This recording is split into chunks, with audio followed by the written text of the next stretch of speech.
কসাইয়ের বাড়ি।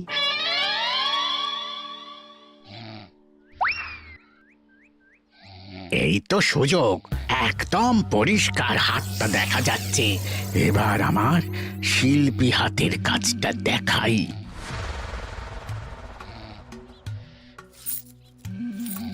চোর চোর চোর চোর! কোথায় কোথায় চোর? আমার গলার হার টেনে নিয়ে পালালো।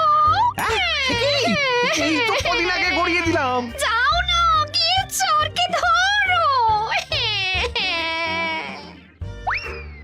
ওই তো দেখা যাচ্ছে।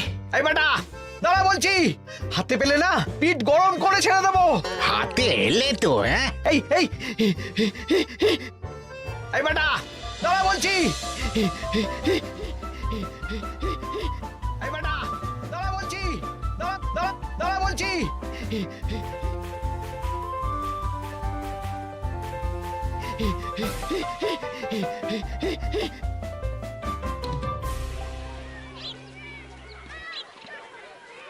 দুপুরে একটু খেয়ে ঘুমোবো, তার জন্যই।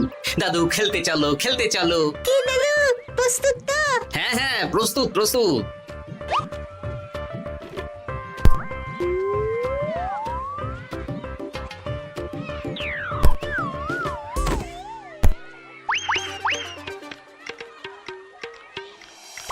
আরে আরে, এ তো পিছু ডাকাত। ধরো বেটাকে, ধরো ধরো। আমার গিন্নির গয়না চুরি করে পালাচ্ছিল, ওর ট্যাকেই পাওয়া যাবে। ধরো। এটা মন্ত্রী মশাই, হ্যাঁ এটা। চোর ধরা পড়েছে, এটাই বড় কথা। শুনুন, এখন একে রাজবাড়ি নিয়ে যাই, কাল এর বিচার হবে।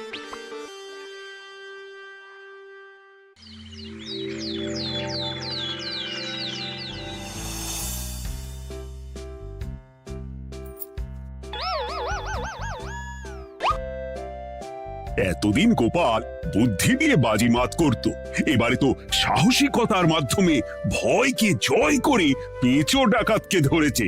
মানছি যে গোপাল আমার গিন্নির হার ফিরিয়ে দিয়েছে। বল মেরে ডাকাত চোর আমিও ধরতে পারি, এটা এমন কোনো সাহসের কাজই না। ঠিক আছে গোপাল, তুমি কিছু বলতে চাও? হ্যাঁ, বলতে চাই মহারাজ, আমি এই কৃতিত্বের ভাগীদার একা হতে চাই না। কারণ ন্যাপলা বলটা করেছিল বলেই আমি চালিয়ে খেলেছিলাম, আর ওই বল সোজা গিয়ে পড়ে পেঁচোর মাথায়। আর পেঁচু ডাকাত অক্কা যায়। এই তো সাহসিকতা, তুমি তো ওখান থেকে ভয়ে পালিয়ে যাওনি। আমি আবার বলছি, তোমার মতো সাহসী লোক যতদিন কৃষ্ণনগরে আছে ততদিন আমি নিশ্চিন্ত।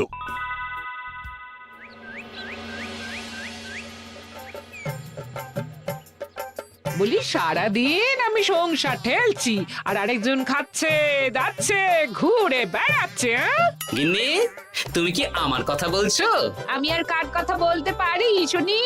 না, আমি ছাড়া তোমার আর কেউ নেই, তুমি ছাড়া আমারও আর কেউ নেই। এই নাও সখী, শুধু তোমার জন্য। কি সুন্দর ফুলের তোড়া, এটা আমার জন্য এনেছো? হ্যাঁ গো, তুমি কি আমার উপর রাগ করে আছো গিন্নি? তাহলে বলো, অন্য কাউকে দেব? এই এই এই, আমি ছাড়া আর কাকে তুমি ফুলের তোড়া দেবে শুনি? না, ভাবলাম তুমি হয়তো রাগ করে আছো। না না না না, ও কিচ্ছু না। এই তো বাইরে গরম না, এই তুমি বসো বসো, আমি শরবত করে দিচ্ছি।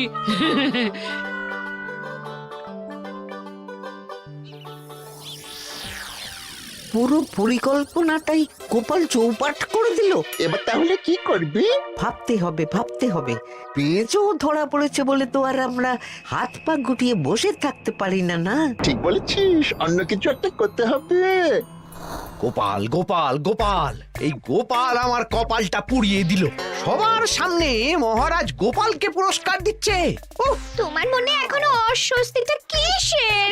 সমস্যাটা কোথায়? আমিও তো এরকমই একটা সুযোগ খুঁজছিলাম, যেখানে গোপালের মতন একটা সাহসিকতার কাজ করব, আর মহারাজ আমার প্রশংসায় পঞ্চমুখ হয়ে উপহার দেবেন, আর সবাই হাততালি দেবে। তো মহারাজকে গিয়ে বলো, গোপাল সামান্য একটা বল মেরে সাহসিকতার সম্মান পেয়ে গেল, তাই তুমিও একটা কিছু করে দেখাতে চাও। ঠিক বলেছো, আমাকেও এরকম কিছু একটা করে দেখাতে হবে। হাত গুটিয়ে বসে থাকতে পারবো না। হ্যাঁ হ্যাঁ, এমনিতেই ইদানিং তুমি 4 হাত থেকে 2 হাত কি বলতে চাইছো কি তুমি? আসলে এতদিন তোমার আরো দুটো হাত বটা আর ঘটা তোমার সাথে তালে তাল মিলিয়ে কাজ করতো, এখন তো ওরাও নেই। নেই না, ওই আপদ দুটোকে বিদেয় করে দিয়েছি। দিন দিন লোভ বাড়ছিল, জীব লম্বা হয়ে যাচ্ছিল। বেশ, তাহলে কালকে মহারাজকে বললো তোমার মনের কথা। কালকেই বলবো।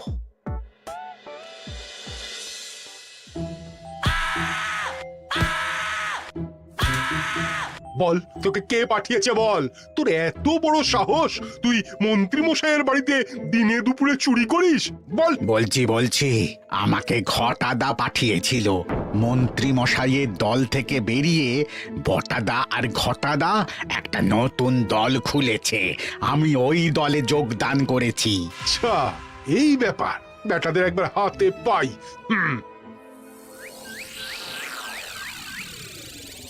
বটা বটা আমাদের খুব সাবধানে থাকতে হবে কিন্তু। কেন রে, কি হলো?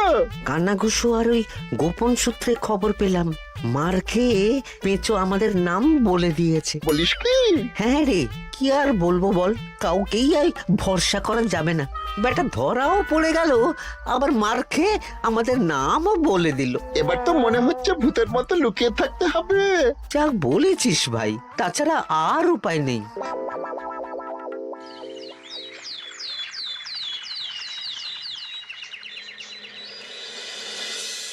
মহারাজ, আজ আমি সুবিচার চাই মহারাজ। কেন মন্ত্রী মশাই, আপনার উপরে আবার অবিচার কখন হলো? হ্যাঁ মন্ত্রী, তুমি কি সুবিচার চাইছো বলো? আমাকে সাহসিকতা দেখানোর সুযোগ দিলে আমিও গোপালের মতন ওরকম ঢের ঢের উপহার আনতাম। আচ্ছা, সুযোগ কি বলে কয়ে আসে? সেসব আমি জানি না। আমিও ছোটবেলায় অনেক সাহসিকতার কাজ করেছি, তবে কোনো পুরস্কার পাইনি। আর গোপাল কিছু করলেই ওকে আপনি উপহার দিয়ে দেন। তা তুমি কি সাহসিকতার কাজ করেছিলে ছোটবেলায়? আমি একবার মামার বাড়ি গেছিলাম, তো একদিন মামার বাড়িতে হঠাৎ ডাকাত পড়ে। তাই দেখে আমি কয়েকটা ঢিল নিয়ে মামার বাড়ির পেয়ারা গাছে গিয়ে উঠে পড়ি। তারপর যখন ডাকাতের দল ডাকাতি করে বাড়ি থেকে মালপত্র নিয়ে বেরোচ্ছে, আমি আক্রমণ করি। দুম দাম দুম দাম দুম, ব্যাস ডাকাত ধরা পড়লো। বেশ ভালো তো। হ্যাঁ, কিন্তু সেদিন কোনো উপহার বা সাহসিকতার পুরস্কার পাইনি। পুরস্কার দিতে হলে আমাকেও দিতে হবে, কারণ আমি প্রথম পেঁচো ডাকাতকে ধাওয়া করেছিলাম। যদি না উপহার পাই তাহলে আমি ঝামেলা করব। কিন্তু হঠাৎ করে কোনো কৃতিত্ব ছাড়া তো আর কাউকে সাহসিকতার পুরস্কার দেওয়া যায় না। তার আগে কিছু সাহসিকতার কাজ করে দেখাতে হবে, তারপর বিচার বিবেচনা হবে, তারপর তাকে সাহসিকতার পুরস্কার দেওয়া হবে। তাহলে আমাকেও কোনো সাহসিকতা দেখানোর সুযোগ দিন মহারাজ। মন্ত্রী মশাই শুধু একা সুযোগ পাবেন কেন, আমিও দেখিয়ে দিতে চাই আমি কতটা সাহসী বাহাদুর মানুষ। ও বাবা, রাজবৈদ্য সুযোগ পাবে আর আমি কি বসে বসে হাত কামড়াবো? আমিও সুযোগ চাই। তা তোমরা কিভাবে সাহসিকতা দেখাবে শুনি? দেখুন মহারাজ, মানুষ সাধারণত কয়েকটা ব্যাপারে ভীতু, যেমন হিংস্র জন্তু জানোয়ার, সশস্ত্র ডাকাতকে ভয় পায়, আর আর আর আর ভূতের ভয়। হ্যাঁ, আমার তো মনে হয় সাহসিকতার পরীক্ষা করার জন্য এই তিনটের মধ্যে যে কোনো একটার সাথে মোকাবিলা করতে পারলেই বোঝা যাবে কে কত সাহসী। এটা তোমরা ঠিক বলেছ, কিন্তু ব্যাপারটা হলো জঙ্গলের পশুরা জঙ্গলে যেমন আছে থাকুক, ওদের নিয়ে নাড়াঘাটা করার দরকার নেই। ডাকাত তো গোপাল ধরেছে, এখন পড়ে থাকলো ভূত। মহারাজ, আপনি তাহলে ওই ভূতুড়ে বাড়ি খুঁজুন, তারপর সবাইকে ভূত ধরে আনতে বলুন। দেখি, মন্ত্রীর আবদার মেটানোর জন্য তো তাই করতে হবে।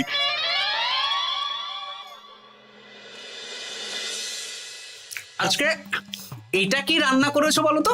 ছোলা আর আলু দিয়ে তরকারি, ঝটপট খাবারটা খেয়ে নাও তো দেখি। হ্যাঁ, আচ্ছা, ছোলা আলুর তরকারি দিয়ে শুকনো রুটি খাওয়া যায়? হ্যাঁ, বেশি বায়না না করে যা রান্না হয়েছে তা খাও তো বাপু, খেয়ে গায়ের শক্তি বাড়াও। কদিন পরে তো ভূতের সাথে লড়াই করতে হতে পারে। হ্যাঁ, ধুর ভূত, ওসব ভূত প্রেতে আমি ভয় পাই না, বুঝলে?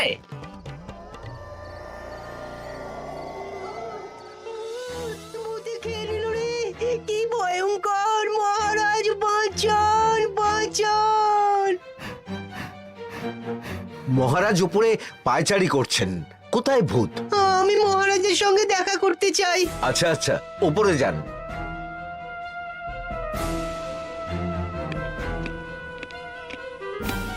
কি হয়েছে সভাকবি? রাতের বেলা হঠাৎ আর তোমার চোখ মুখের অবস্থা এরকম কেন? মহারাজ, কৃষ্ণনগরে ঘাটপাড়ের ভূত আমার সর্বস্ব লুট করে নিয়েছে মহারাজ। ধুর, কি যা তা বলছো তুমি? সত্যি বলছি মহারাজ, আমি আমার একটা কাজে নদী পেরিয়ে ওই পাড়ে গিয়েছিলাম। একটু আগে এই পাড়ে এসে নৌকো থেকে নেমে ঘাটের সামনে থেকে একটা গরুর গাড়িতে উঠি। তারপর কিছু দূর আসতেই একটা পোড়ো বাড়ির সামনে গাড়োয়ান গাড়ি থামিয়ে বলে আর যাবে না। আর কারণ জিজ্ঞেস করতেই গাড়োয়ান আমার দিকে মুখ ফেরায়। রে বাপ রে বাপ, কি কঙ্কাল সার হাড় হিম করা মুখ! আমি তো অজ্ঞানী হয়ে যাই। কিছুক্ষণ পর জ্ঞান ফিরলে দেখি আমি রাস্তায় পড়ে আছি, আর আমার সাথে থাকা থলেটাও নেই। তাহলে বলতে চাইছো তোমার থলে ভূতে চুরি করেছে? সেসব আমি জানি না মহারাজ, কিন্তু আমি আমার থলে ফেরত চাই, আর ওই ভূতের শাস্তিও চাই। দিন না। এই সেরেছে, আজ সকালেই রাজসভায় ভূত নিয়ে আলোচনা হলো, আর রাতেই ভূত দেখা দিল। এবার ভূতকে আবার কে ধরবে? মহারাজ, আমার থলেতে অনেক দামি জিনিসপত্র ছিল। ঠিক আছে সভাকবি, তুমি এখন বাড়ি যাও, আমি দেখছি কি করা যায়। এই সুযোগে মন্ত্রী, জ্যোতিষী, পণ্ডিতদের সবার একবার করে সাহসিকতার পরীক্ষা নিয়ে নেব।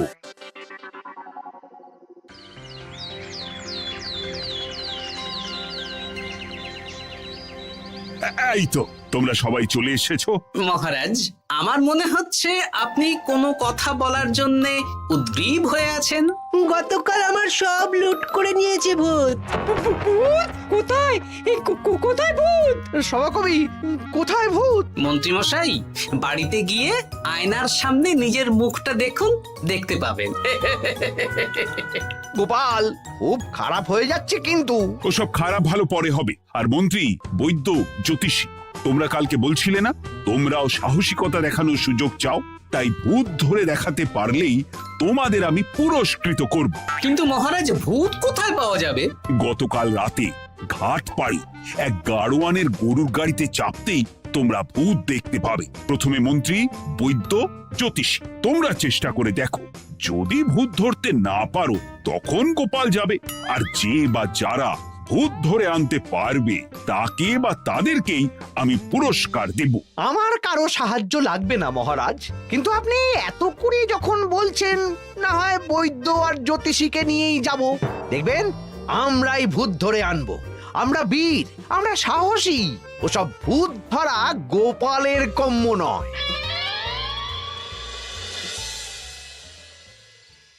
কি মনে হচ্ছে মন্ত্রী মশাই, আমরা আমরা ওই ভূতের দেখা পাবো? আমার কিন্তু হালকা হালকা ভয় করছে, যদি কিছু সর্বনাশ হয়ে যায়। আরে এসব ভূত প্রেত কিচ্ছু নেই। এত ভয় পেলে চলবে না রাজবৈদ্য মশাই। ভূত ধরতে পারলেই পুরস্কার। শুধু ভগবানের নাম গান করুন। ওই তো একটা গরুর গাড়ি দেখা যাচ্ছে। মহারাজ তার মানে এর কথাই বলছিল। হ্যাঁ, আর তো অন্য কোনো গরুর গাড়ি দেখতেও পাচ্ছি না। এই যে ভায়া, কৃষ্ণনগর রাজবাড়ি যাবে? হ্যাঁ যাব, 2 মোহর লাগবে কিন্তু। 2 মোহর একটু কম করুন না। আচ্ছা ঠিক আছে, 3 জনে 1 মোহর দেবেন, আর কমাবো না। তাড়াতাড়ি বসুন।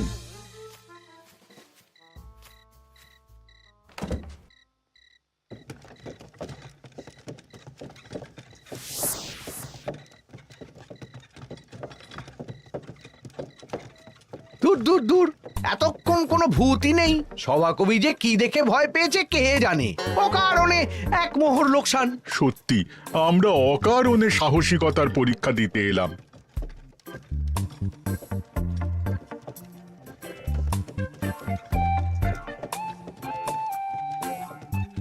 কি এই, এটা কোন রাস্তায় ঢোকাচ্ছ?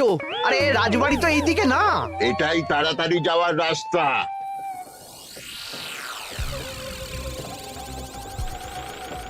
গাড়ি আর যাবে না।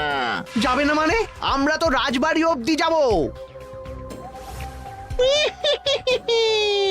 হাতের আংটি পয়সা করি যা আছে বের করে ফেল, নইলে এক্ষুনি চিবিয়ে খাবো। ওরে বাবা, ভূত ভূত পালাও! পালিয়ে যাবে কোথায়? আজ তাদের চিবিয়ে খাবো। ও ঠাকুর, বাঁচাও বাঁচাও ভগবান, বাঁচাও!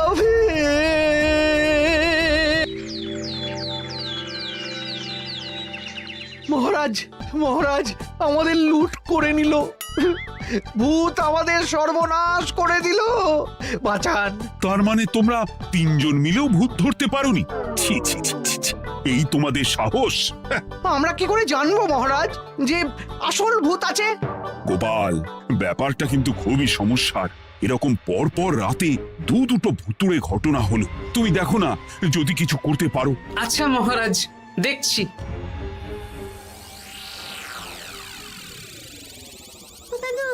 আমার কিন্তু ভয় করছে। শুনলাম কালকে মন্ত্রী মশাইকেও ভূতের তাড়া করেছিল। আমার মনে হচ্ছে কিছু একটা রহস্য আছে। সে যাই রহস্য হোক, আজ আমরা এর শেষ দেখে ছাড়বো। হ্যাঁ, তারপর আমাদের যদি ভূতে ধরে? তোরা কোনো চিন্তা করিস না, সব ওষুধ আমি এই থলে করে নিয়ে এসেছি। হয়তো ঘাটের কাছে একটা গরুর গাড়ি দেখা যাচ্ছে। ভাই, দক্ষিণ পাড়া যাবেন? হ্যাঁ যাবো, দুমোহর লাগবে। বেশ, চলো চলো। এত রাতে তো গরুর গাড়ি রাস্তাঘাটে চলে না, তাই বাধ্য হয়ে ঘাটের এদিকে এলাম।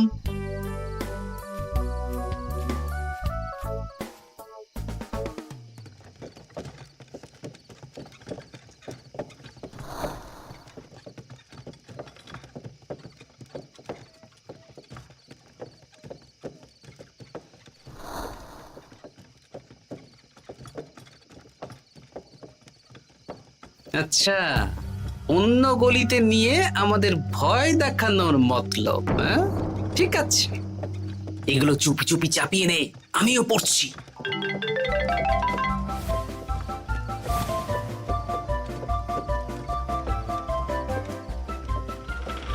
আর গাড়ি যাবে না। সাথে যা আছে সব দে, নইলে চিবিয়ে খাবো। তুই কে রে? তোকে সব দেব? ভূত বাঁচাও, বাঁচাও! তুই কি ভেবেছিস? তুই নকল ভূত সেজে লোকেদের ভয় দেখাবি আর আমরা চুপচাপ বসে থাকবো? তোর পাপের ঘোড়া পূর্ণ হয়েছে, আজ কেউ তোকে বাঁচাতে পারবে না। এবার মজা সামলা। চলে গেল রে, চলে গেল রে, সাড়ে ছড়ে চলে গেল। কি চুল করছিস বাচ্চা? তুই আয়। চলে গেল রে, চলে গেল রে, সাড়ে ছড়ে চলে গেল। এই, ঘটাকে ডাকছিস মানে? তুই মানুষ বটা। ওরে বাবা রে, বাঁচা! তোদের ধরে নিয়ে যাব, কাল সকালে বিচার হবে।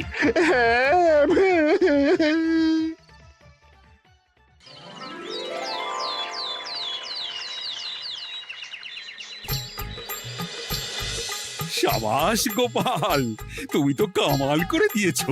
কিন্তু জ্যান্ত ভূত ধরে এনেছো। আমি তো এদেরকে খুঁজছিলাম। হ্যাঁ, এরাই তো পেঁচোকে পাঠিয়েছিল মন্ত্রী মশাইয়ের বাড়ি চুরি করতে। হ্যাঁ, তার মানে গতকাল বটা? আমি তোদের ছাড়বো না। সত্যি গোপাল, এবারেও তুমি বাজিমাত করে দিলে। আচ্ছা, তুমি একটু ভয় না পেয়ে এদের ধরলে কি করে? যখনই শুনলাম ভূত জিনিসপত্র সোনাদানা লুট করছে, তখনই বুঝতে পারলাম এটা ভূত না, মানুষ। তাই কাঁটা দিয়ে কাঁটা তোলার জন্য আমি আর আমার নাতি নাতনিরা ভূত সেজেই মানুষরূপী ভূতকে জব্দ করলাম। সত্যি গোপাল, তুমি সাহসী বীর পুরুষ। তোমার সাহসের কাছে বাকিরা তো নস্যি।